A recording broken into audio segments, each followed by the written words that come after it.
Selamat pagi. Assalamualaikum warahmatullahi wabarakatuh. Waalaikumsalam warahmatullahi wabarakatuh. Pagi, Bu. Ya. Oke, kita mulai hari ini kuliah teknik dasar kultur sel dan jaringan ya. Kemarin belum sempat saya awali dengan pendahuluan. Apa yang dimaksud dengan teknik kultur sel dan jaringan?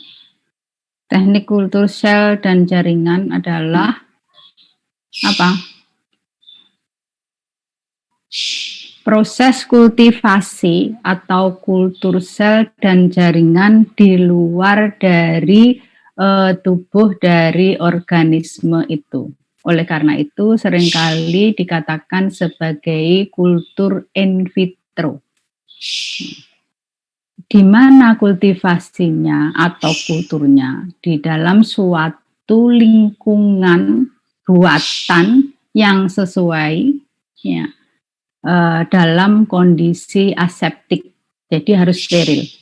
Ya, lingkungan yang sesuai itu apa?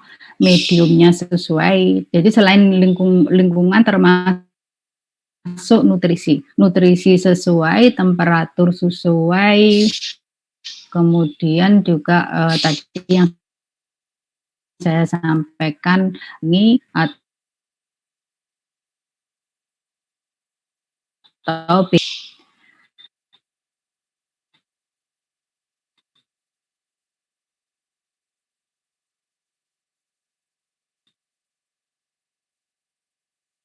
nah, yang dikultur bisa populasi sel, artinya ya. Kalau kita bicara sendiri mikroorganisme itu sendiri, tetapi kalau pada kultur tumbuhan, kultur hewan, itu kita bisa mengkulturkan sel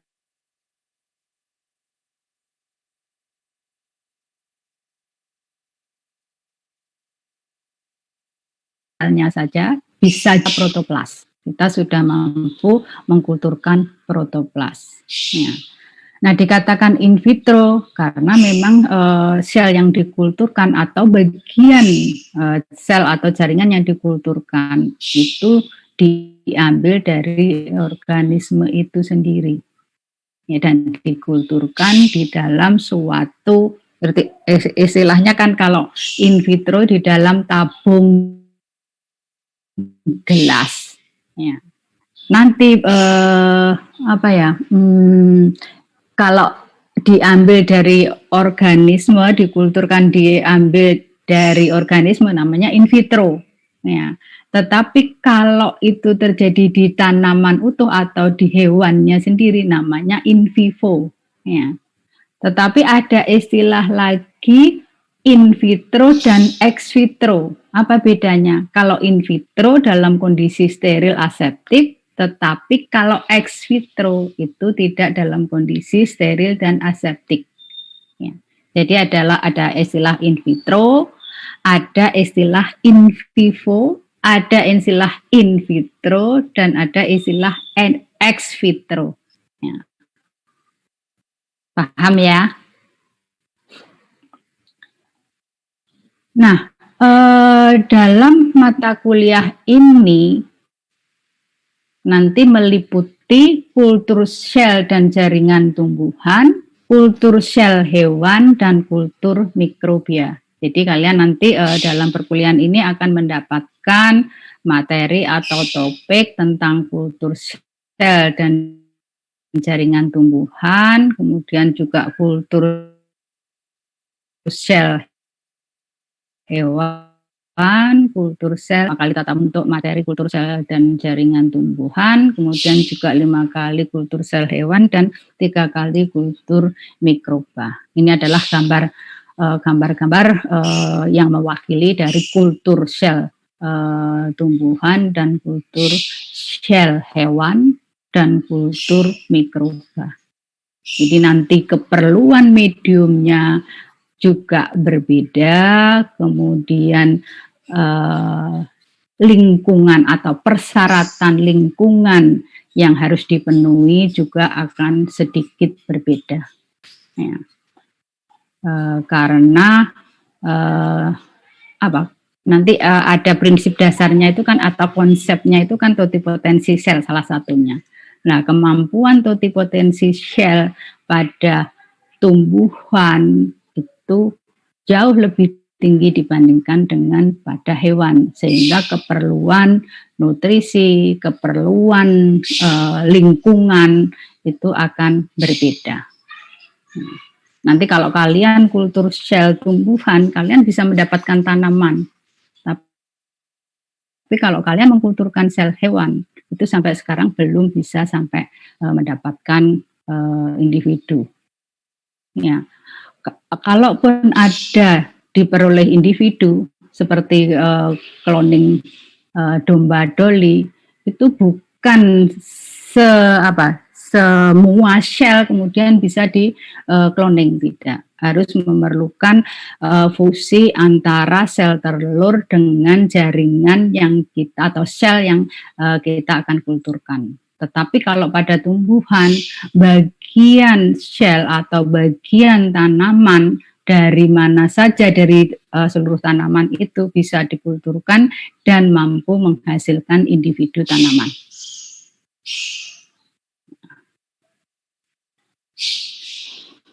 Nanti kalau mau lebih detailnya kalian akan dijelaskan pada masing-masing pertemuan atau perkuliahan dari masing-masing topik tersebut. Nah, kemudian ada beberapa pertanyaan terkait dengan kultur sel dan jaringan ini. Bagaimana sih kita melakukan kultur sel dan jaringan? Ini secara umum dulu. Kemudian untuk apa kita harus mengkulturkan sel atau jaringan? Kemudian mengapa? Mengapa? Untuk apa, tapi juga mengapa? Kalau mengapa pasti ada kelebihannya. Kita harus susah-susah menggunakan teknik kultur sel. Ya. Nah, sekarang bagaimana sebetulnya caranya kita mengkulturkan? Sebetulnya semuanya itu sederhana dan kelihatan juga sederhana, tetapi prakteknya memang agak sulit karena memang harus dilakukan dalam kondisi aseptik atau steril. Yang susah itu sebetulnya. Tetapi secara umum cara mengkulturkan itu adalah seperti ini. Jadi kita siapkan dulu mediumnya, medium pertumbuhan untuk kultur sel, apakah itu tumbuhan, apakah hewan, dan mikroba. Ya. Tentu saja ada korelasi juga antara keperluan atau kebutuhan nutrisi dengan tingkat organisme itu sendiri. Sel atau mikroba termasuk kelompok sel prokariotnya, yang tentu saja kebutuhan akan media jauh lebih sederhana ya, dibandingkan dengan pada tumbuhan, ya, apalagi dibandingkan dengan pada hewan. Sehingga komponen medium kultur itu juga nanti akan berbeda untuk masing-masing organisme itu sendiri, apakah itu prokariotik atau eukariotik yang termasuk tumbuhan dan hewan. Ya. Nah, mediumnya seperti apa? Ya, kalau di tumbuhan jelas medium yang digunakan sebetulnya adalah medium yang komponennya itu ya dibutuhkan oleh tanaman yang ada atau yang hidup secara alamiahnya. Kalau kalian kemarin di fisiologi, kebutuhan di topik nutrisi mineral ya, kalian kan tahu bahwa kebutuhan tanaman akan nutrisi itu terdiri dari unsur makro, mikro, ya. Terus apa lagi? Nah, kemudian nanti ditambah vitamin, kalau di kultur itu ditambah sukrosa. Karena ketika kita mengkulturkan jaringan atau sel dari tumbuhan, ya, bagian tanaman yang kita kulturkan itu mempunyai kemampuan biasanya kecil sekali kemampuan untuk melakukan fotosintesis, bahkan sebagian besar itu adalah heterotrof, beda dengan yang secara alami fotosintesis. Ya, oleh karena itu perlu ditambahkan sukrosa. Nah, setelah dikulturkan, kemudian apa? Kulturnya, artinya kalau sel dan jaringan itu setelah dikulturkan dalam suatu medium, maka diinkubasi. Ya. Untuk apa? Untuk menjamin bahwa kondisi pertumbuhan itu sesuai untuk pertumbuhan dari sel dan jaringan yang dikulturkan. Misalkan kebutuhan akan temperaturnya, kemudian kandungan oksigen dan CO2-nya, kemudian juga cahayanya. Nah, kalau pada sel hewan, kultur sel hewan biasanya menggunakan inkubator khusus ya yang diatur temperaturnya, oksigennya, dan karbon dioksidanya. Tetapi kalau pada tumbuhan biasanya diinkubasikan aja pada suatu rak, ya tetap diatur, tetapi temperaturnya itu masih kisarannya agak luas. Tetapi kalau yang pada kultur sel hewan itu lebih strict, ya. Makanya digunakan suatu inkubator tertentu. Kalau mikroba kalian mestinya sudah praktekkan di mata kuliah mikrobiologi. Ya, itu adalah cara mengkulturkan. Nanti lebih spesifik lagi metodenya, ada berbagai macam metodenya, lebih detailnya itu akan diberikan pada masing-masing masing-masing topik untuk kultur sel tumbuhan, hewan, dan mikroba ya. Nanti. Nah, ini adalah contoh kalau kita mengkulturkan atau langkah atau tahapan ketika kita mau mengkulturkan sel jaringan tumbuhan. Jadi kalau misalkan ada tumbuhan tertentu yang kalian inginkan untuk dikulturkan, ambillah bagian jaringan tanamnya. Ya, yang saya katakan tadi, bisa semua bagian tanaman, apakah itu daun, batang, akar, bunga, buah, kotiledon, hipokotil itu bisa digunakan, nodus ya, internodus itu bisa digunakan sebagai bahan untuk dikultur. Nah, jaringan yang digunakan untuk kultur dinamakan eksplan. Ya, apakah eksplan, bagaimana syarat-syarat jadi eksplan yang baik nanti di topik berikutnya. Nah, kemudian kita sterilisasi. Karena tadi sudah saya sampaikan bahwa syaratnya adalah kondisi aseptik. Ya. Nah, kemudian dikulturkan dalam suatu medium. Ya. Kemudian setelah diinkubasi beberapa lama, kemudian akan tumbuh suatu tanaman kecil yang namanya plantlet ini. Ya. Nah, biasanya ada tahapan sebelum menjadi plantlet itu ada tahapan seringkali tumbuh halus dulu, baru kemudian diregenerasikan menjadi plantlet. Ya. Baru kemudian diaklimatisasi di dalam media tanam tanah. Ya. Nah, ini masing-masing nanti ada proses, ada tahapannya dan apa yang harus dilakukan, ya, keperluan untuk aklimatisasi harus bagaimana caranya aklimatisasi, mediumnya apa, ya, tahapannya seperti apa, nanti ada sendiri. Nah, kemudian kalau kultur sel hewan, ya. Nah, kalau kultur sel hewan kita, ya, jaringan misalnya kelenjar bawah otak katanya ini ya. Nah, kemudian karena yang dikulturkan adalah sel, maka ada proses dicerna dulu, digesti secara enzimatik, ya.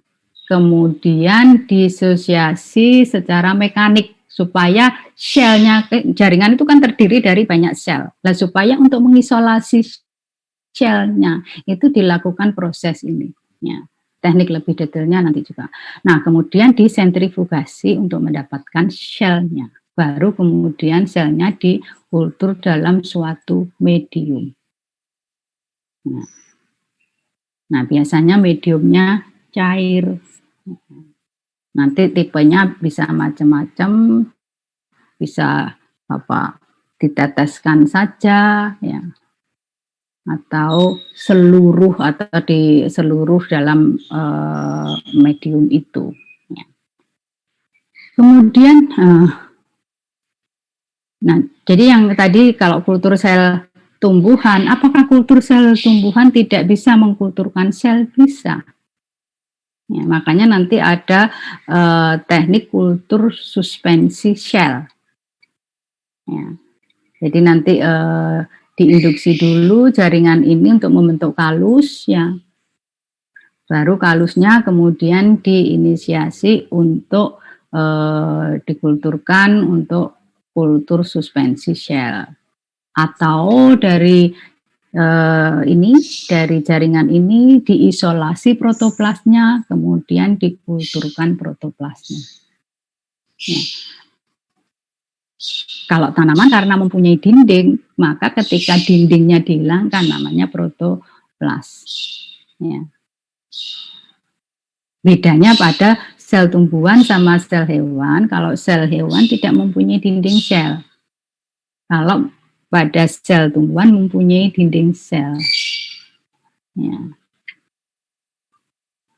Nah, kemudian kalau mikroba. Nah, kalau mikroba berarti awalnya misalkan bakteri, larutan bakteri yang ada bakterinya atau bakteri disuspensikan dulu dalam suatu larutan medium misalnya ya. Nah, kemudian ini medium padatnya, kemudian dituangkan pada medium padatnya, baru kemudian disebarkan.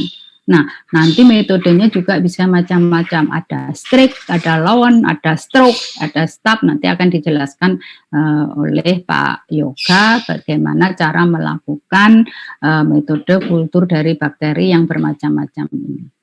Nah, makanya nanti ada tipenya seperti ini hasil kulturnya, ada yang di bawahnya, kemudian ada yang seperti ini karena metode mengkulturnya berbeda. Ya. Baru kemudian plate-nya diinkubasi sampai koloni dari bakteri itu tumbuh dengan baik. Nah, untuk cara mengkultur ada pertanyaan?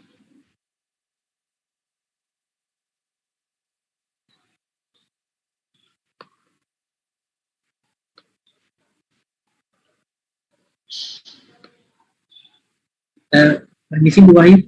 Ya. Perkenalkan saya Yudhistira Ibrahim dari kelas biologi A, ingin bertanya Bu. Ini mengenai tadi yang awal ya Bu tentang penjelasan tentang kultur sel sama jaringan. Kan kalau yang kita tahu secara internasional kan rata-rata kultur jaringan itu kan dilakukannya secara in vitro, di mana itu di dalam laboratorium dan juga dalam keadaan steril berdasarkan penjelasan Ibu tadi ya Bu. Nah, yang ingin saya tanya itu apakah kan juga karena tadi bilang ada ex vitro itu apakah juga dunia yang tadi versi ex vitro ataukah itu tidak mungkin karena pada dasarnya memang harus steril semuanya? Kalau kultur harus steril. Masalahnya apa? Kalau tidak steril, medium yang digunakan untuk kultur itu kan medium yang kaya akan nutrisi dan itu bagus untuk pertumbuhan mikroorganisme. Nah, siklus hidup dari mikroorganisme itu kan sangat singkat sehingga dia multiplikasinya juga hanya membutuhkan, kalian kalau praktikum mikrobiologi dalam 1 hari aja pengamatan lewat 2 hari sudah lewat kan, 1 hari sudah pertumbuhannya luar biasa. Nah, kalau sedangkan sel hewan dan sel tumbuhan itu 1 minggu belum apa-apa, baru ekspannya itu membesar. Kalau tidak ke dalam kondisi aseptik, maka pertumbuhan itu didominasi oleh pertumbuhan jamur atau bakteri. Dan itu bisa membunuh eksplan atau jaringan sel tumbuhan maupun hewan yang kita kulturkan. Jadi harus aseptik. Ya. Itu keperluan utama dari kultur sel itu kondisi harus aseptik. Ya, jadi sulitnya itu sebetulnya lebih ke arah harus aseptik itu. Semua dilakukan dalam kondisi steril. Apanya yang steril?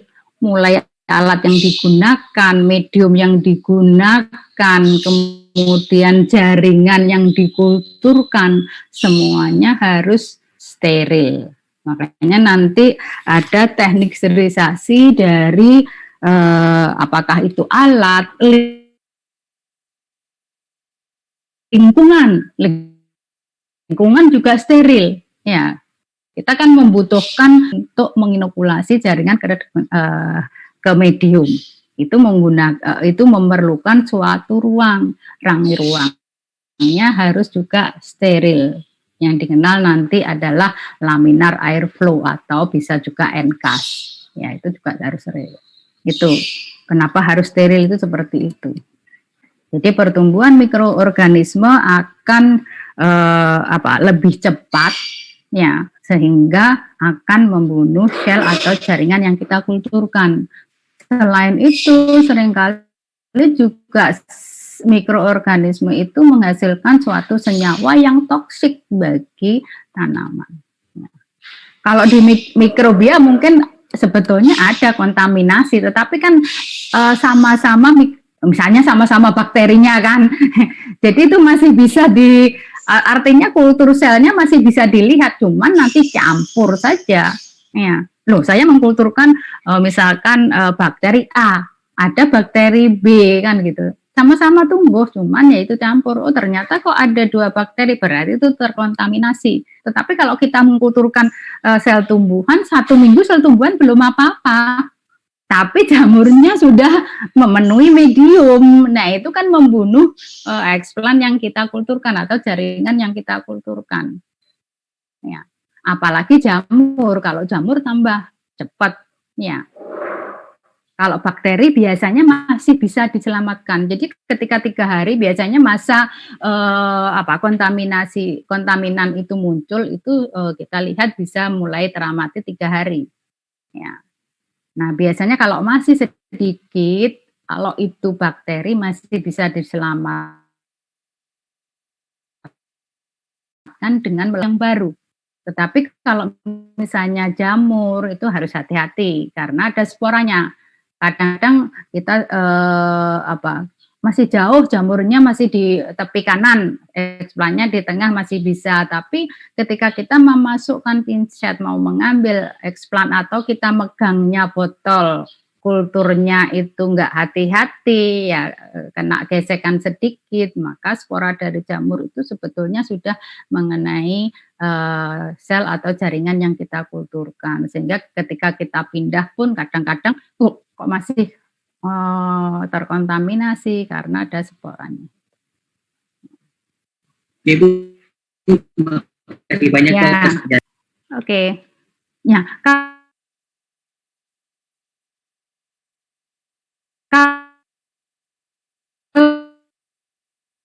ex vitro itu gini ya, kalau kondisi apa yang tidak steril.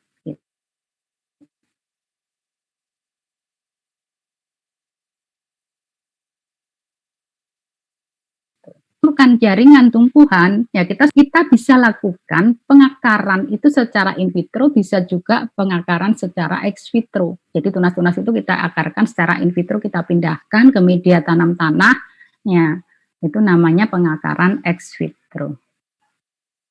Tuh. Ada lagi? Enggak? Lanjut. Ya, silakan. Ya, saya Juratin dari kelas. Ya, Juratin. Tanya Bu, tadi kan Ibu sebutkan kalau ada metode yang setelah tanaman itu tumbuh kalus, itu kan diinisiasi ya Bu dengan beberapa metode seperti yang suspensi sel dan protoplasma tadi. Nah itu saya masih kurang paham Bu dengan metode-metode tersebut. Terima kasih Bu. Nah, ketika kita mengkulturkan jaringan tumbuhan, ya biasanya respon awal, jadi kebanyakan ini kebanyakan tapi tidak selalu ya. Misalkan kita ngulturkan jaringan daun, jaringan batang, ya. Nah, daun maupun batang itu sebetulnya kan sel-selnya sudah terspesialisasi menjadi jaringan daun dan jaringan batang. Ketika kita kulturkan, biasanya sel itu akan mengalami namanya dediferensiasi. Ya. Sebetulnya selnya sudah dewasa, sudah mengalami diferensiasi, tapi dia mampu kembali bersifat meristematik. Jadi selnya membelah, tidak terdiferensiasi, tidak terorganisasi, itu namanya kalus. Nah, prosesnya namanya dediferensiasi. Nah, kalus itu materi yang sangat bagus untuk kalau kita mau menginisiasi kultur suspensi sel. Ya. Karena tadi saya sampaikan bahwa tumbuhan itu mempunyai dinding sel. Kalau kita mengambil sel dari jaringan daun kan susah. Kalau misalnya dari kalus, ya kita tinggal sel kalus yang saling istilahnya saling berikat saling membentuk atau sel-sel di dalam kalus itu yang membentuk agregat kumpulan sel, kemudian dipisahkan. Ya. Akhirnya menjadi individu sel. Nah, sel itu kemudian dikulturkan dalam suatu medium cair, kemudian digocok atau diseker, sehingga selnya itu akan membelah menjadi kultur suspensi sel. Ya. Atau kalau kita mau mengkulturkan protoplas, sel kalus tadi, ya kemudian dihilangkan dinding selnya. Dengan menggunakan apa? Dengan menggunakan enzim. Ya. Sekarang tekniknya bisa menggunakan enzim. Enzim apa? Enzim yang mendegradasi dinding sel. Enzimnya apa? Ada pektinase karena dinding selnya ada pektin. Ada selulase karena ada komponen dinding selnya ada selulose atau hemiselulase. Atau ya kan tergantung pada komponen dinding sel dari spesies tanaman itu. Nah, kalau dindingnya sudah lisiskan, maka akan terbentuklah atau protoplas. Ya. Nah, itu bisa dikulturkan. Apakah bisa secara mekanik? Bisa juga, tapi itu jarang. Kalau sekarang ya lebih praktis dengan menggunakan secara enzimatis. Ya. Jadi kalau misalkan yang teknik itu sebetulnya hampir sama dengan yang pada hewan, hanya saja yang di hewan itu kan tidak ada dinding sel. Ya, prosesnya sebetulnya bisa enzimatik, hanya enzimnya yang beda. Kalau untuk tumbuhan adalah enzim-enzim pendegradasi dinding sel. Ya. Kemudian dikulturkan. Ya, gimana Suratul? Ya Bu, ya cukup menjawab. Terima kasih Bu. Ya. Nah, kemudian untuk apa? Ya, untuk apa kita melakukan teknik kultur shell, baik itu tumbuhan, mikroba maupun hewan. Saya mulai dengan aplikasi dari teknik kultur sel, yaitu satu untuk riset dasar. Yang lebih canggih pun sekarang juga bisa, ya, sampai advance. Kemudian untuk penggunaan praktis atau aplikasi komersialnya. Ya. Jadi ada riset dasar untuk penelitian dasar. Jangan jadi kadang-kadang mahasiswa kultur langsung ke aplikasi, tapi ada risetnya juga, bisa untuk melakukan riset, ya, baik dasar maupun yang lebih canggih. Kemudian juga ada aplikasi komersialnya yang diwakili oleh gambar-gambar ini sebetulnya, ya. Nah, kemudian riset dasarnya seperti apa, penggunaan atau aplikasi komersialnya seperti apa. Untuk riset dasar, riset yang seperti apa. Nah, ini saya mulai dengan kultur jaringan tumbuhan. Untuk riset dasar, ya, biologi sel, fisiologi, embriologi, genetika, biokimia, biologi molekuler, ya. Untuk tadi kita bicara mengenai protoplas. Dengan mengkulturkan protoplas, ya, kita bisa mengamati, misalkan untuk risetnya ya, bagaimana sih dinding sel tumbuhan itu terbentuk, ya. Sejak kapan dinding sel itu mulai terbentuk. Kemudian juga bisa mengamati pembelahan sel, karena ketika protoplas kita kulturkan, ya, kita bisa mengamati tiap saat, tiap jam dengan menggunakan mikroskop misalnya inverted. Ya.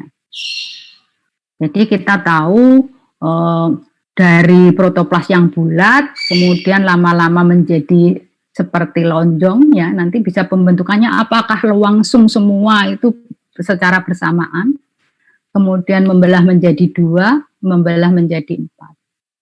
Embriologi, kita juga bisa mengamati bagaimana sih perkembangan dari tahapan globuler, fase hati, torpedo, sampai kotiledon. Itu bisa kita amati dengan mengkulturkan misalkan suatu jaringan tumbuhan melalui jalur embriogenesis somatik, ya. Seperti itu. Fisiologi, bagaimana sih kita mau lihat peran dari zat pengatur tumbuh terhadap pertumbuhan dan perkembangan.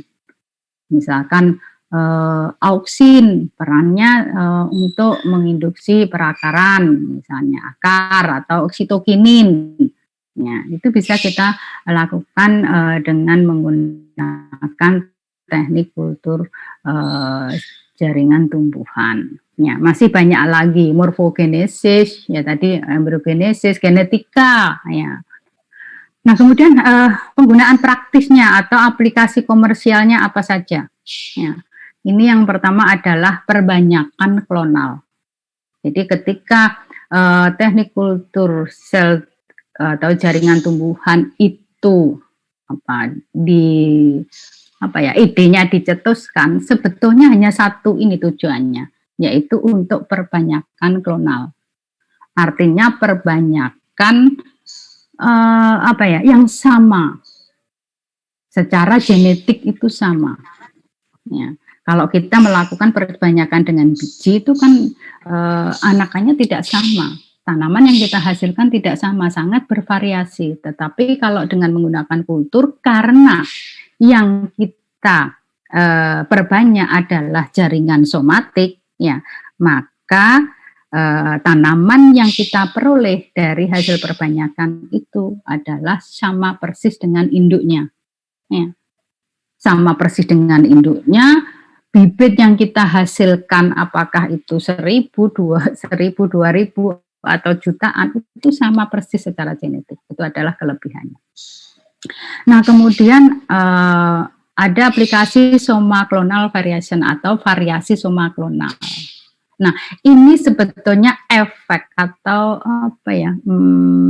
dampak yang tidak sebetulnya tidak bagus ketika kita melakukan perbanyakan secara klonal. Ya. Jadi ini dalam perjalanannya sebetulnya kan pengen mendapatkan tanaman yang sama, yang seragam, tapi ternyata ada variasi. Tetapi dampak yang sebetulnya tidak bagus untuk perbanyakan ini, kita justru malah mengeksploitasi. Dengan adanya variasi soma klonal, maka ini bisa digunakan untuk mendapatkan tanaman yang berbeda. Gitu. Sehingga ini bisa digunakan, justru kita pengen menginduksi variasi melalui kultur sel atau jaringan tumbuhan. Kalau perlu ditambahi mutagen atau mutagenesis in vitro, sehingga kita justru mendapatkan varian baru. Ya. Jadi kalau dampak yang kurang baik, kalau kita bisa mengeksploitasi atau memanfaatkan, itu menjadi sangat berguna. Jadi melalui ini akhirnya justru dapat varian. Kemudian bisa menghasilkan tanaman bebas virus dengan kultur meristem, dengan menggunakan bagian jaringan yang meristem, ya, kita bisa menghasilkan suatu tanaman yang bebas virus. Ya. Kemudian produksi biji sintetik, ya, ini sudah juga diaplikasikan untuk produksi biji sintetik. Jadi pada tanaman-tanaman tertentu yang misalkan tidak menghasilkan biji, kita lakukan perbanyakan dengan teknik kultur tumbuhan, ya, melalui jalur embriogenesis somatik. Nah, kemudian embrio yang kita dapatkan dari kultur itu kemudian kita enkapsulasi meniru, ya, biji secara alamiah, sehingga kita bisa menghasilkan biji sintetik. Kemudian juga bisa untuk hibridisasi somatik, artinya kita fusikan tadi isolasi protoplas. Karena sudah tidak ada bariernya, tidak ada dinding selnya, maka sel protoplas dari dua tanaman yang berbeda kita fusikan, kita kulturkan sehingga mendapatkan individu hibrid misalkan. Untuk konservasi plasma nutfah, ya. Jadi kalau misalnya ada tanaman yang hampir punah, yang tidak memungkinkan menghasilkan keturunan lagi, misalnya sudah tidak berbiji lagi, misalnya, atau sulit diperbanyak, bisa kita lakukan kultur. Mutasi breeding tadi, mutagenesis in vitro, molecular farming, rekayasa genetik yang sudah saya sampaikan, untuk kita bisa merekayasa tanaman, ya. Salah satu alat atau teknologi yaitu teknologi kultur jaringan. Ya, selain teknologi rekombinasi DNA untuk produksi metabolit sekunder. Ya, nanti kita bicarakan lebih detail ketika kita membicarakan mengenai tipe dari kultur sel tumbuhan. Ya. Demikian untuk yang aplikasi dari kultur sel tumbuhan. Kemudian yang aplikasi untuk kultur sel hewan, ini didominasi sebetulnya lebih ke aplikasi untuk riset, ya, riset dasar, model sistem untuk mempelajari biologi sel, kemudian biokimia, mempelajari efek obatnya, untuk mempelajari penuaan, ya. Kemudian riset tentang kanker, ya, bagaimana mekanismenya, penyebabnya, ya. Kemudian menentukan juga efektivitas dari obat terhadap pengobatan kanker, kemudian virologi yang untuk replikasi virus, deteksi isolasi virus, kemudian ini lebih ke, kalau ini ke ke mikroba, ini virologi. Kemudian uji toksisitas, ya. Jadi untuk mempelajari efek obat baru, kosmetik, ya, zat kimia tertentu terhadap pertumbuhan atau kemampuan hidup dari sel-sel tertentu. Kemudian untuk produksi vaksin yang sekarang lagi ngetren. Nah, kemudian aplikasi untuk mikrobia, ya, untuk produksi sel mikrobia, ya, untuk makanan, untuk vaksin, produksi metabolit primer, asam, alkohol, produksi metabolit sekunder, antibiotik, ya. Kemudian untuk biotransformasi reaksi biotransformasi, enzimatik, steroid, eksploitasi metabolisme, ya. Kemudian sintesis protein rekombinan. Ya. Jadi bisa digunakan untuk merekombinasi. Kita kalau menghasilkan vaksin itu kan kita ambil gen dari sel-sel penghasil insulin, kemudian kita rekombinasikan dengan sel bakteri, ya. Kemudian sel bakterinya kita perbanyak, baru kemudian kita isolasi vaksinnya. Contohnya adalah insulin. Nah, seperti itu. Ada pertanyaan sampai di sini? Nah, masih ada lagi ternyata. Nah, kemudian saya teruskan dulu ya. Mengapa ya kita menggunakan teknik kultur sel? Ya, apakah itu untuk riset, keperluan riset atau untuk penggunaan praktisnya? Ya, mengapa kok harus kultur? Memang tidak bisa dengan menggunakan tanpa melalui teknik kultur. Ini saya contohkan yang misalkan pada kultur tumbuhan misalnya. Kalau kita tadi mengamati, bisa mengamati embryogenesis, bisa mengamati proses pembelahan, diferensiasi, kemudian untuk produksi senyawa bioaktif misalkan, ya. Bentar, yang riset dulu, yang riset dasar. Untuk bisa mengamati pembelahan sel, pembentukan dinding, embryogenesis, organogenesis misalnya. Kenapa kok harus pakai kultur sel? Memang tidak, kalau tidak menggunakan kultur sel, apakah tidak bisa? Bisa. Ya. Tetapi kalau kita menggunakan riset tadi yang saya sebutkan tadi, menggunakan kultur sel atau jaringan, itu akan lebih baik, lebih mudah ya. Karena apa? Karena lebih tepat, sebetulnya lebih tepat karena tidak dipengaruhi oleh faktor yang lain. Kita bisa mengontrol faktor lingkungan. Ya.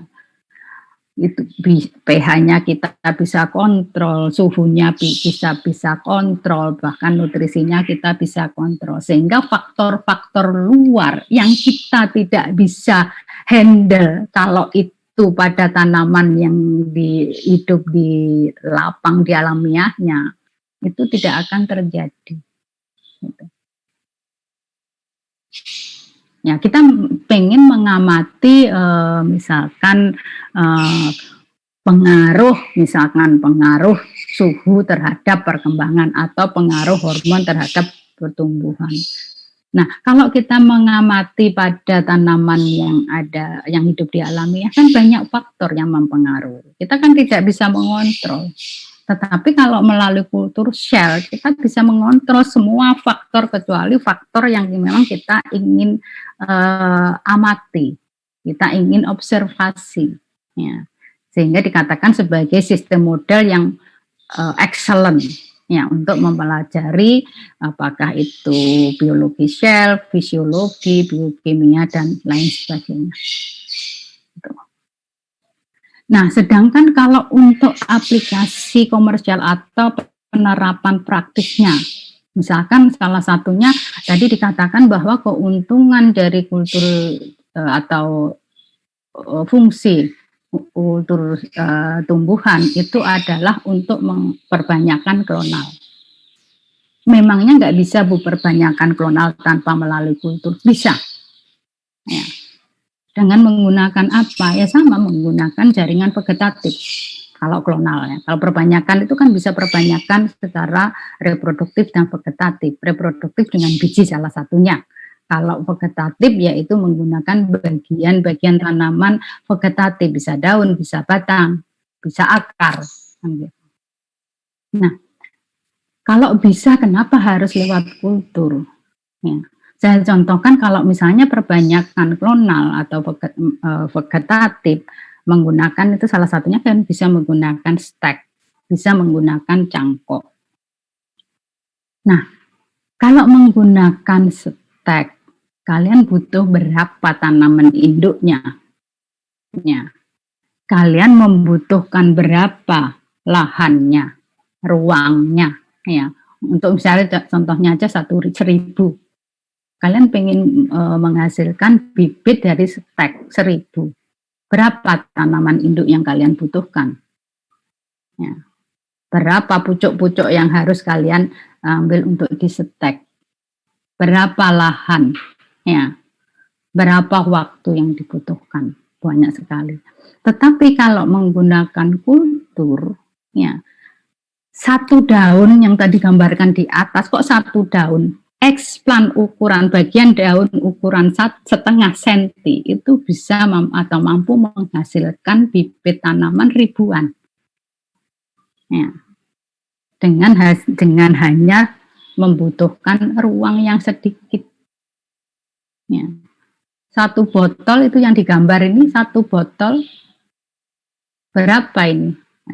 Ini asalnya cuma mungkin dari eksplan atau bagian daun yang cuma ukuran setengah sentimeter persegi. Ya. Sudah menghasilkan sekian tunas, baru nanti dipindah-pindah.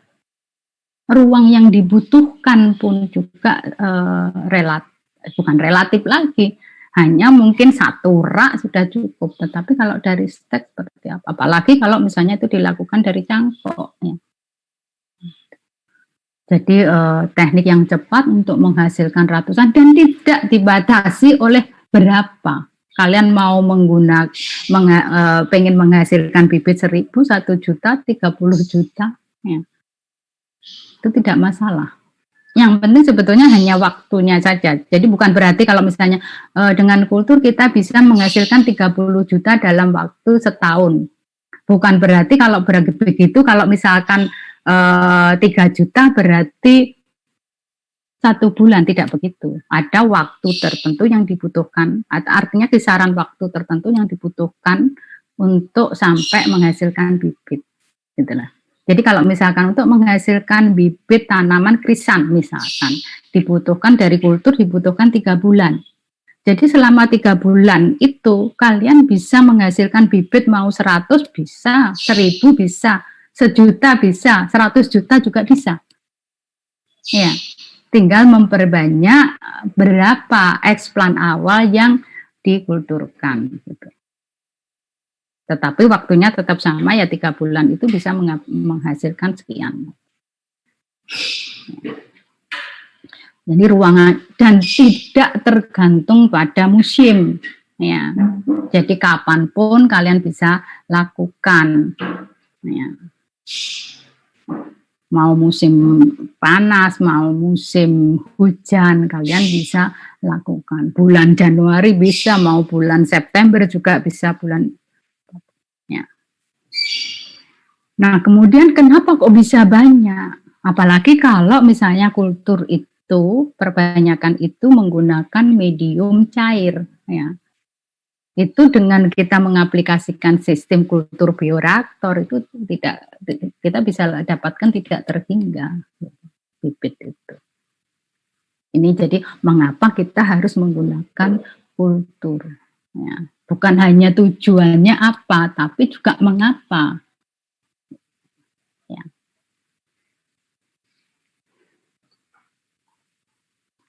Nah, kemudian biasanya juga bibit yang dari kultur itu lebih karena diambil dari tanaman yang sehat, kemudian dilakukan di tempat yang steril juga. Nah, biasanya bibitnya jauh lebih bagus, biasanya bebas virus, sehingga ini kadang-kadang yang menjadikan dia agak mahal sedikit dibandingkan kalau misalnya itu bibit bukan dari kultur. Nah, bisa difahami? Halo. Bisa, Ibu. Ya, seperti itu ya. Nah, kemudian untuk kultur hewan, prinsipnya sebetulnya juga sama. Karena kita lakukan di dalam kondisi yang terkontrol, maka kalau kita lakukan penelitian dasar, itu akan akhirnya lebih bisa dipertanggungjawabkan. Intinya tidak ada faktor lain yang mempengaruhi dari hasil atau perlakuan kita. Intinya seperti itu. Ya. Kemudian dapat disimpan di dalam nitrogen cair dalam waktu yang lama. Ya, kita bisa lakukan kalau kita misalkan tidak mau ngamati sekarang, atau kita bisa misalnya konservasi plasma nutfah ya. Sebetulnya kalau kita bicara kita nyimpan, jadi kalau kita karena saya dari tanaman lebih contoh-contoh itu dari tanaman. Ya. Jadi untuk menyimpan plasma nutfah itu kan tidak mudah, karena masa lifespan dari biji, kalau misalnya dari biji ya, itu kan singkat. Misalnya contohnya kedelai, itu cuma 3 bulan sampai 6 bulan lah, ya, untuk supaya viabilitasnya tinggi. Selebihnya itu viabilitasnya akan turun. Nah, padahal itu kan harus disimpan terus. Berarti kan supaya ini untuk mempertahankan plasma nutfah ini, maka kan akan diperbanyak lagi nanti bijinya untuk menggantikan yang lama, itu kan merepotkan. Nah, sebetulnya bisa disimpan dengan kita lakukan kultur. Ya. Tapi kulturnya diberi zat penghambat atau diinkubasi pada suhu dingin. Ya. Nanti kalau misalnya kita mau regenerasikan lagi, kita baru ambil dari suhu dingin atau yang kita ambil zat penghambatnya. Jadi bisa untuk konservasi plasma nutfah. Ya.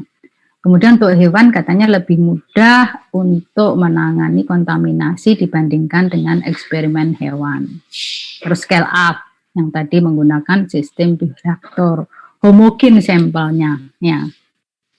Karena tadi yang sudah saya sampaikan, faktor yang lain itu tidak ada juga. Nah, kemudian untuk mikroorganisme juga bisa menghasilkan produk-produk ini. Ya, tanpa kultur kita tidak mungkin menghasilkan produk-produk ini untuk mikroorganisme. Saya rasa itu. Ada pertanyaan sampai di sini? Permisi, Bu. Ya. Saya Wanda Harisma dari kelas B, izin bertanya, Bu.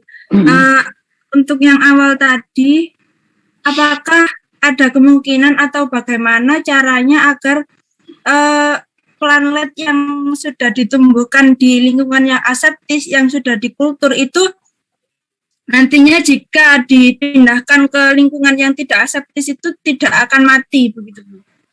Ya, gini, kondisi tanaman atau plantet yang dalam kultur, ya, kemudian akan diaklimatisasi ke medium tanam tanah, itu sebetulnya kan ada di 2 lingkungan yang sangat berbeda.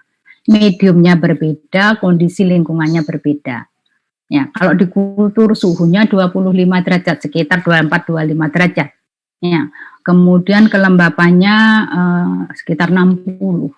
Ya, kemudian kalau misalnya, kondisi yang seperti ini sebetulnya mempengaruhi planlet sendiri, apakah itu struktur anatomi, morfologi, juga kemampuan fotosintesis.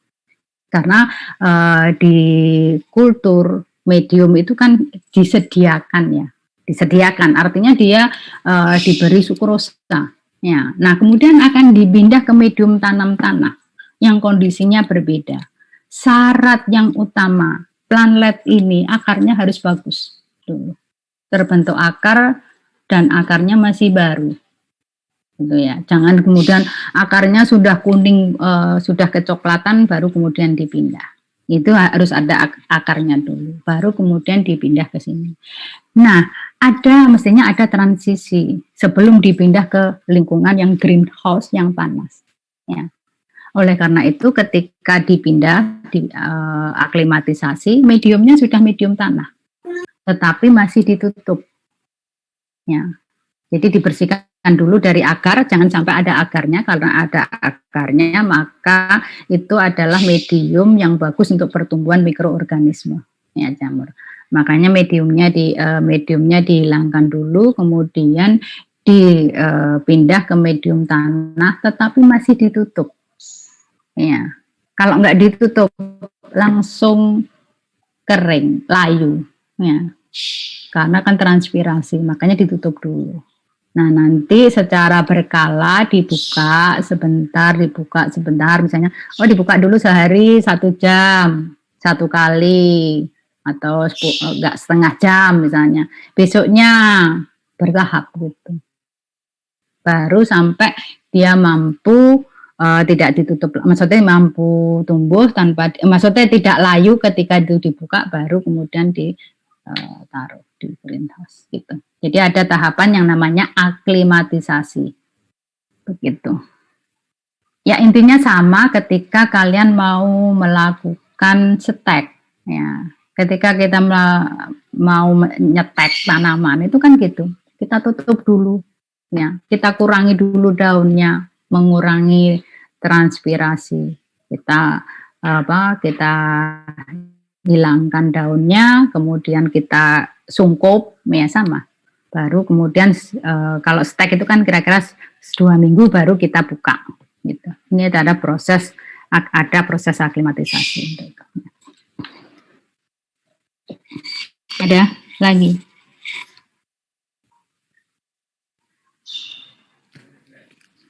Iya Bu, Ya. Nisa Nabila dari. Ya, Nisa. Saya Nisa Nabila dari kelas B, izin bertanya Bu. Tadi kan terkait manfaat kultur jaringan itu kan salah satunya adalah membuat biji sintetik ya Bu. Nah, kalau misalnya pohon ulin ini kan kita tahu merupakan salah satu pohon langka asli Indonesia ya Bu. Nah, itu kalau misalnya kita kultur jaringan di kultur lalu kita rekayasa juga gitu, apakah ada kemungkinan bisa gitu? Jadi nanti hasilnya itu hasil planlet dari pohon ulinnya itu nanti yang fase regenerasinya tuh lebih cepat seperti itu. Bisa, tapi gini, kita tentukan dulu sebetulnya kalau kita mau melakukan kultur, tujuannya untuk perbanyakan atau pengembangan tanaman. Kalau perbanyakan berarti kita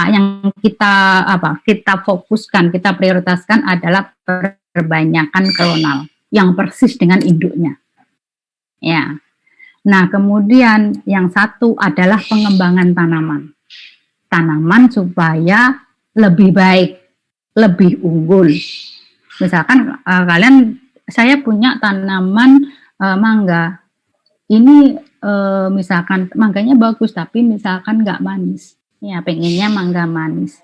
Nah, ini bisa direkayasa. Rekayasa genetika, prosesnya ya agak lebih panjang. Bukan agak lebih panjang, ya memang panjang. Berarti kita ambilkan gen manis dari mana, bisa tanaman, hewan, atau yang lainnya, kemudian kita sisipkan, ya, kita regenerasikan. Nah, kalau perbanyakan, nah yang tadi saya sampaikan, salah satu dulu penelitian saya adalah mempersingkat masa juvenil bibit dari bibit jeruk melalui kultur. Ya.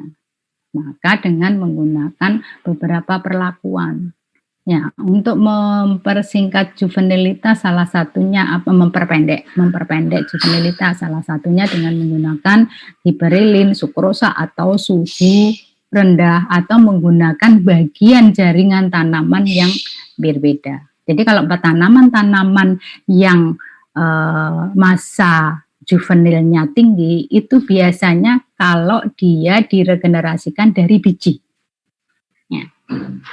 Jadi jeruk yang dari biji masa juvenilnya 5 tahun. Tetapi kalau dari okulasi ya itu 2-3 tahun. Nah, kalau kita mengkulturkan salah satunya. Itu masa kendalanya adalah masa juvenil yang lebih panjang dibandingkan dengan ovulasi. Ya. Makanya itu yang salah satu yang diatasi dengan menggunakan teknik kultur dengan memberikan perlakuan. Gitu. Tetapi kalau tujuannya perbanyakan, itu bisa langsung aja dari jaringan kita kulturkan dapat tanaman ya klonal sama persis. Gitu. Ya. Izin feedback lagi Bu. Ya. Terima kasih. Berarti kalau misalnya kita mau mempersingkat biar lebih cepat dewasa itu dicoba untuk direkayasa genetika terlebih dahulu baru dikulturkan seperti itu Bu, baru untuk diperbanyak atau bisa langsung bagaimana Bu? Kalau saya dicoba dulu aja kita melakukan perbanyakan tetapi dengan menggunakan perlakuan yang tadi bisa saya sampaikan fotoperiode barangkali yang bisa mempercepat pembungaan itu kan seperti itu. Kalau itu untuk mempercepat pembungaan ya. Kalau di fisiologi kan kalian bahwa untuk mempercepat pembungaan itu ada fotoperiode, ada suhu, ada vernalisasi suhu, fotoperiode, kemudian ada sukrosa dan itu bisa dilakukan dulu. Karena itu lebih simpel. Karena kita cuma hanya memperbanyak mengkulturkan, kemudian kita beri perlakuan, nah nanti bibitnya kita evaluasi. Apakah itu mempercepat ya, mempercepat maksudnya kenapa kok juvenil? Kan yang dimanfaatkan sebetulnya kan kayunya toh. Bukan buah kan? Iya, Ibu kayunya. Iya, berarti kan nggak ada kaitannya dengan masa juvenil. Yang penting dari kita bisa dapatkan bibit yang banyak menurut saya. Karena yang dia beda dengan yang jeruk tadi. Yang jeruk itu kan supaya berbuah. Kalau berbuah berarti masa juvenil. Tapi kalau menurut saya kalau yang digunakan kayu kan nggak perlu. Yang penting pertumbuhannya bagus saja. Jadi tidak perlu rekayasa. Kecuali kalau mau meningkatkan kualitas kayunya. Lah harus diteliti dulu apanya kan gitu. Yang meningkat, syarat kayu itu kualitasnya bagus seperti apa. Itu kan identifikasi, nanti identifikasi gennya itu panjang, kalau rekayasa genetika panjang. Ya, kita perbanyak aja, kalau itu perbanyak aja, menurut saya seperti itu. Next, ada lagi? Saya izin bertanya, Bu. Ya, saya Fentiwa Yulastari dari kelas biologi A, izin bertanya terkait kultur tumbuhan. Ibu sebelumnya menjelaskan bahwa semua bagian tanaman, contohnya batang, daun, dan lain-lain, bisa digunakan sebagai bahan untuk kultur. Nah, yang ingin saya tanyakan, apabila kita ingin mengkultur menggunakan daun yang sudah mature atau daun yang sudah tua, dan juga ingin mengkultur daun yang masih muda, apakah ada perbedaan dari pengkulturan daun yang sudah mature dan juga daun yang sudah muda? Misalkan dalam hal waktu pengkulturan seperti daun yang sudah muda memiliki pertumbuhan planet yang lebih cepat atau lebih lambat dari daun tua, ataukah tidak ada perbedaan antara pengkulturan daun yang sudah mature dan juga daun yang masih muda? Terima kasih, Bu. Ya, sangat. Karena keberhasilan kultur itu juga sangat ditentukan oleh explant, artinya bagian tanaman yang dikulturkan. Ya. Explant itu adalah bagian tanaman yang dikulturkan, itu namanya explant. Explant yang muda tentu saja mempunyai kemampuan totipotensi yang lebih baik dibandingkan dengan tanaman yang daun yang tua. Itu satu ya. Jadi yang muda tentu saja yang lebih meristematik mempunyai kemampuan regenerasi yang lebih baik dibandingkan dengan tua. Ya kalian aja kalau misalkan kalian luka sama saya yang luka itu kan regenerasi selnya dalam rangka perbaikan itu kan akan lebih cepat kalian dibandingkan saya. Kemudian ada juga banyak sekali sebetulnya faktor. Jadi dipengaruhi juga kondisi fisiologis dari tanamannya. Ya, jadi kalau kalian ambil dari tanaman yang dia dalam kondisi dorman, itu juga akan berpengaruh sama dengan tanaman yang memang aktif tumbuh. Gitu. Itu terkait dengan hormon-hormon endogen yang ada di explant. Kemudian juga ada pengaruh ketika kalian ambil dari lokasi juga pengaruh. Lokasi eksplan pada tanaman. Ya. Jadi kalau misalkan ada penelitian, misalnya kita menggunakan hipokotil, kecambah. Antara yang bagian atas sama yang tengah sama yang bawah itu akan beda. Yang bagian atas itu lebih responsif dibandingkan dengan bagian tengah maupun bagian yang bawah. Ya. Terus kemudian, spesies, genotip, ya itu juga pengaruh.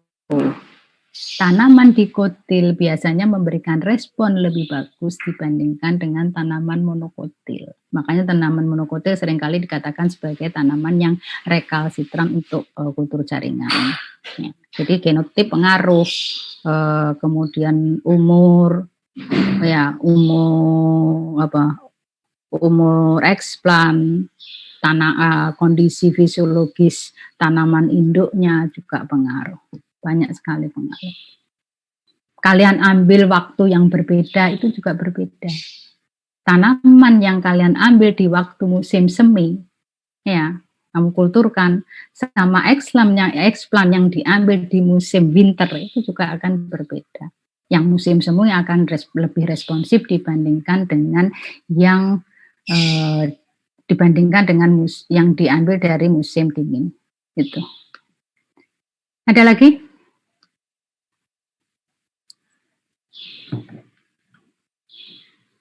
Nah, kalian sebetulnya Sebetulnya menarik, terutama untuk bagi saya ya kultur tumbuhan. Tapi saya juga agak heran, kenapa peminat ini yang ngambil kultur tumbuhan itu sangat sedikit. Padahal potensi untuk riset dasar, kemudian juga untuk penggunaan praktis, itu jauh lebih banyak dibandingkan dengan kita menggunakan kultur hewan. Penggunaan praktis kultur hewan, kebanyakan riset memang, karena belum sampai mendapatkan mendapatkan organisme. Tapi kalau yang tumbuhan, itu kita untuk perbanyakan bisa, untuk produksi metabolit, nanti akan saya sampaikan beberapa contoh. Ini saya kurang tahu kenapa masih, kalau dari pertanyaan sih banyak kalian tanya ke tumbuhan, tapi peminat kalian untuk kultur tumbuhan kok sangat sedikit. Kenapa? Ya. Kemudian juga kemarin juga banyak sekali sebetulnya endorsement program itu banyak sekali yang minta kultur, sampai saya bingung karena sudah keplot semua. Dari Balit Jestro kemarin meminta berapa mahasiswa yang dari kultur untuk endorsement program, yang dari Balit Biogen meskipun tertunda atau karena ada pandemi ini. Ya mudah-mudahan minat kalian nanti juga berubah. Kenapa? Kenapa kalian nggak tertarik? Kenapa kalian nggak tertarik? Kalau lihat responnya kan kalian sebetulnya tertarik. Tapi kenapa tidak ada yang mengambil kultur tumbuhan?